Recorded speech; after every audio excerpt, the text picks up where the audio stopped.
Hello and welcome back. I'm Ken. We're visiting with Mike. Mike, every time we visit, I get something of benefit, and I'm looking forward to today. Well, it's we're kind of finished with the reference to books to individuals, even though there are probably dozens of those kinds of cases out there. Um, so what I like to do now is to say, okay, what are the common denominators? What are the kind of things can we find across? Uh, all of them were facing dismal situations. Nehemiah had the problem with the wall and the whole place in shambles. Breton had the crimes skyrocketing in New York City, etc. So it's not necessarily an ideal situation. We say, oh wow, that's going to be smooth sailing.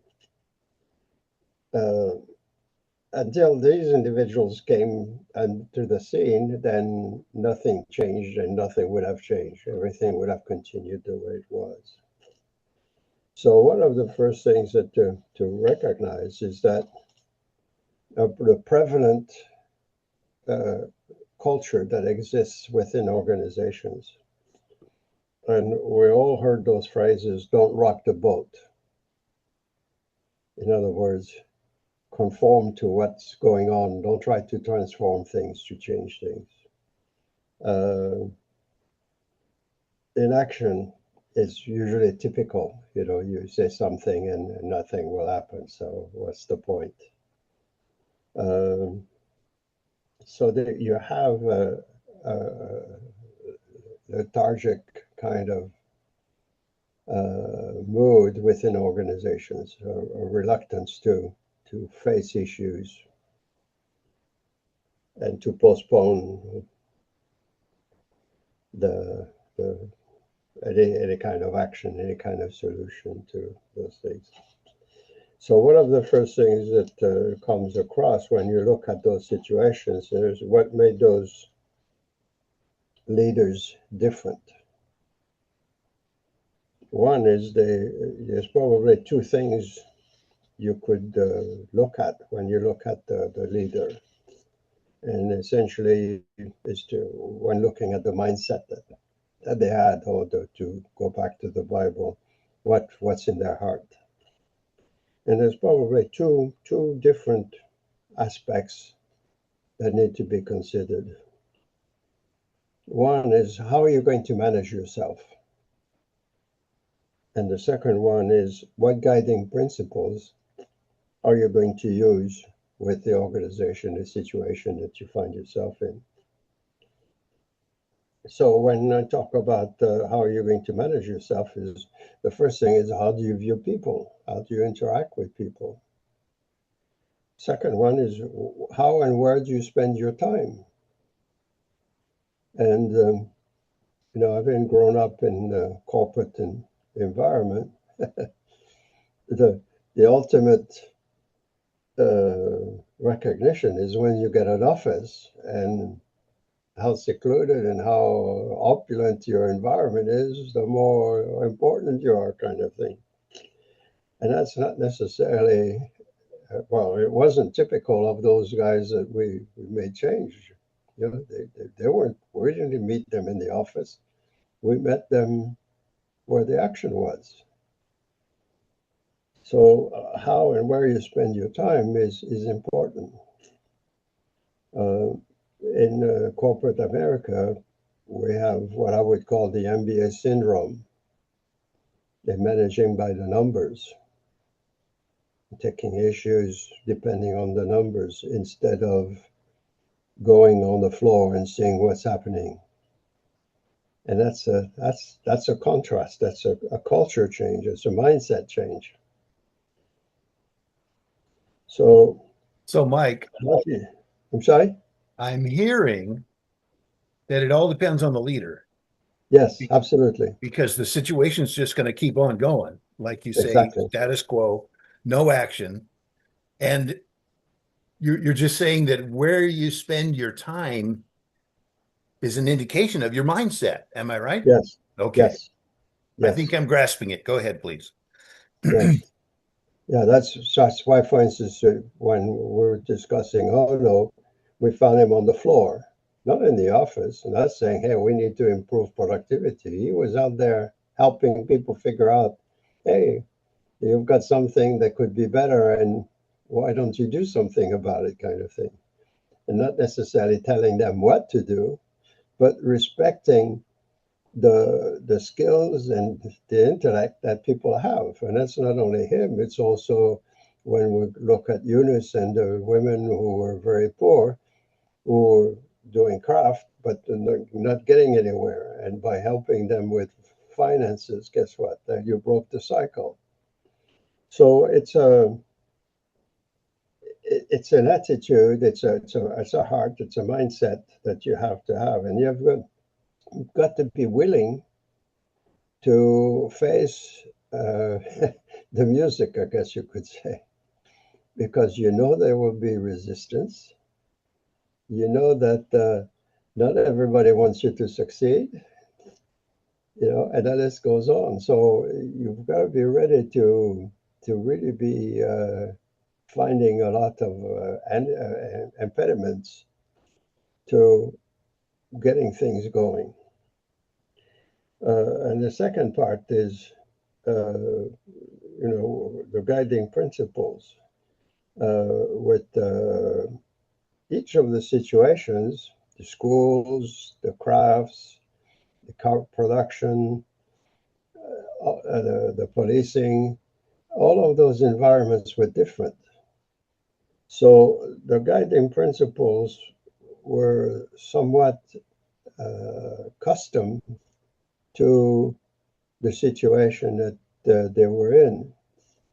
So, for instance, with Bratton, one of the things that he did is to get quick responses to crime scenes, and for him to be called when there has been a shooting, and for him to go on the scene to things like that. So you have those kinds of things which are not necessarily applicable to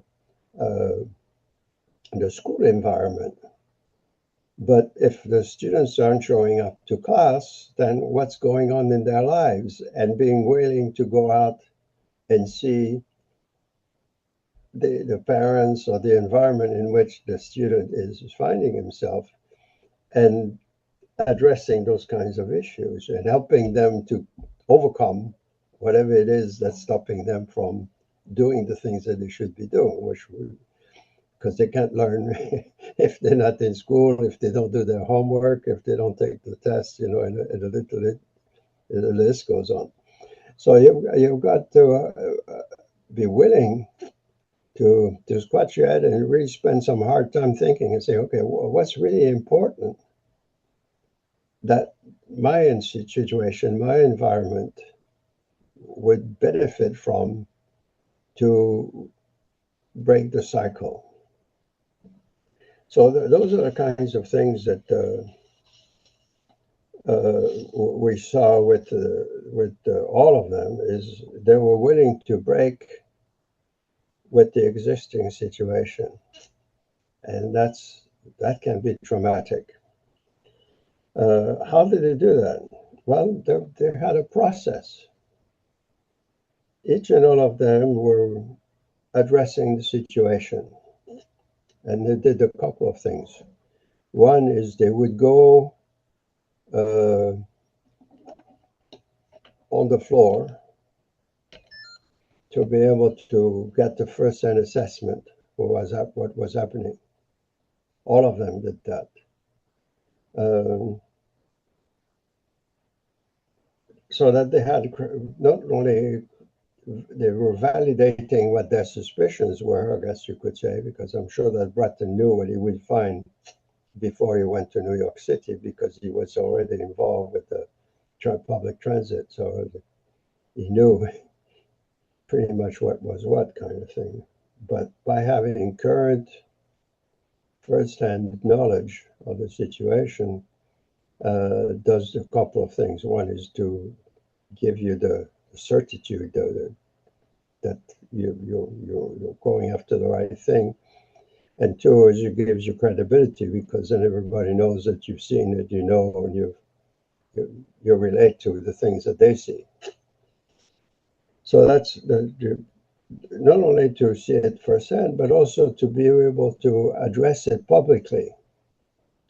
What they suddenly did is by their actions and their meetings, they were bringing into the on the public what's happening, what the situation is. Like I remember Nehemiah saying to the people, "You see the situation that we're in," kind of thing. We're a reproach to the people outside of the city. Okay, so he was bringing the situation up front, a situation everybody knew because they were experiencing the same thing. But by putting it on the docket, really forces the issue as to what are you going to do about it, not what I'm going to do about it. Because if it's just the leader doing it, then nothing will happen.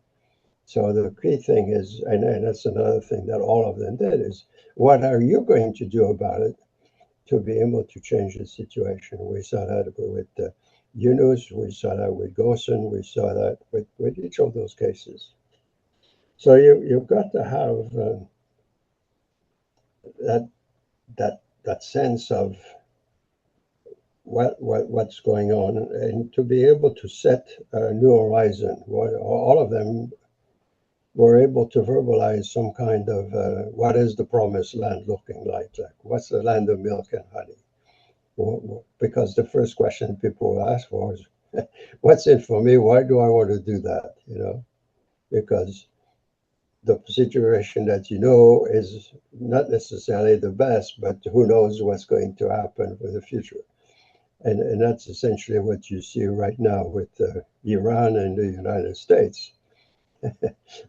What's going to happen? Is it going to get better or is it going to get worse? You know, so a lot of people say, well, don't do anything, therefore we won't have the situation of getting any worse. But then it's not going to get any better either. So anyway, so you've got to be able to set new horizons, new goals, new ambitions, new a picture that you can verbalize time and time over again so that people sign up and want to do it. And part of that is to get commitment from the people themselves, you know, and even with the school situation, we saw that Escalante would essentially wave to the students the prospect of passing those kinds of tests and being admitted to universities, which meant in turn better future.